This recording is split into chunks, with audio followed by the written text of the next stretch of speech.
Good morning, EDT 520. I hope you all had a nice weekend. I really enjoyed our conversation last week during the two Adobe Connect sessions, and it's always so nice for me to hear voices, see pictures, and start to know your stories more. So I think others enjoyed that. We'll look for a date in March. I'll send out something about that soon so that we can get that on our calendars. And thanks also for the really thoughtful conversation that's going on the stream. I appreciate that folks are really digging into where they're at with their understanding of the different frameworks and how they're either complete or incomplete in helping them with practice. So thanks for those conversations.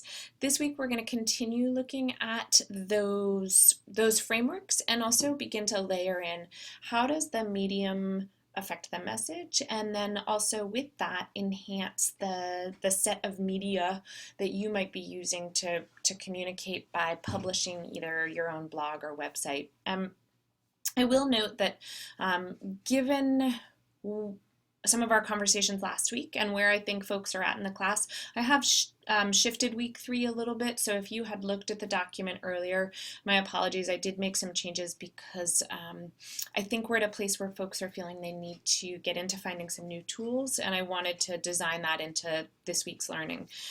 So hopefully you will enjoy that and begin to start to think about what does this look like in my classroom. So this week, I will ask you to begin thinking about the impact of medium on message. Marshall McLuhan sort of famously said back in 1964, the medium is the message, and how we communicate is as important as what we're communicating. And as we turn to digital spaces, we need to think about accessibility issues for all of our learners and the way that writing and idea creation changes when it's interactive. So there's 2 articles up at the top here for you to read, and then 3 infographics. One's a Prezi, which I think most folks are familiar with now as a tech tool. There's a ThingLink, which may be new for some of you. It's an interactive document. And then there is also a TACboard, which is sort of a digital version of a bulletin board. And think about what's been your preference. Do you like the interactive documents? Do you like the PDFs that you can print out and read? Do you like watching the videos about the frameworks? And try and think about why is that, and what insight might that give you about your learners as you're thinking about kind of expanding the ways that we provide learning to students. I'm also going to ask you to do some searching from the library to find one new article that will enhance your ability to interact with these ideas. I would like you to go through one of the databases to look for something about the sort of technology integration in general. It can be about TPACK, the 4 Cs, or the SAMR model. And I would encourage you to go into depth with one of these, or if you're still curious about I don't get how the TPACK model works, or I need to see SAMR in practice, really try and focus your search there. And then I've given you a few more sites to explore. These are really just for your own curiosity. Feel free to share out if something resonates with you. And then what I will ask you to do is, there's one, just finding and reading one new article and then sharing it out to the group with us so that we can benefit from your learning.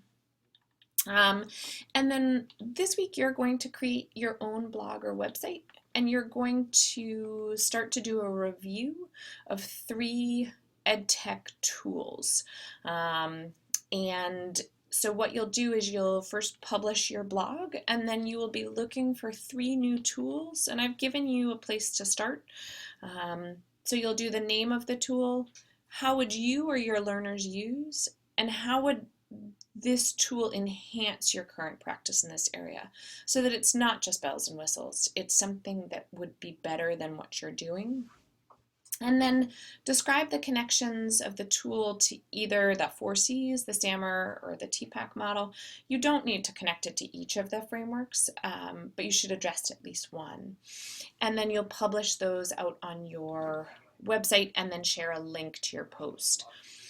As you go out to create your blog, you have a lot of options. Oh, I'm sorry, wrong one. You have a lot of options. Weebly for Education, WordPress, Wix, Google Sites, and Blogger are some of the most common ones. All have a free version, and I would strongly encourage the free version. The Weebly for Education is a really nice tool. I like it because you can publish.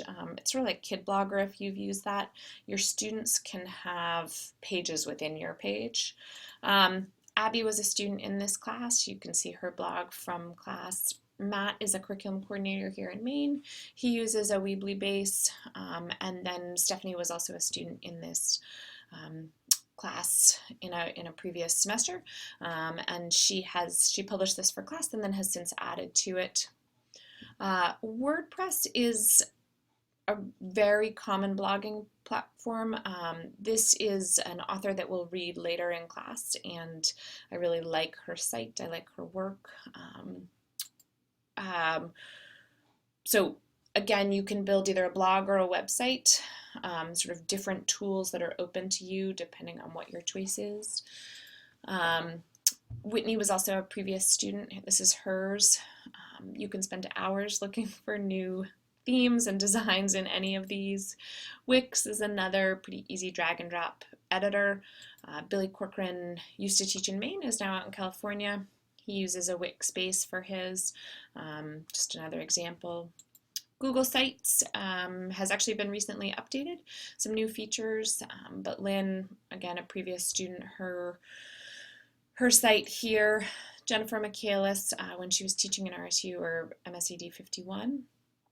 And then this is her blog, which is done off a Google Blogger.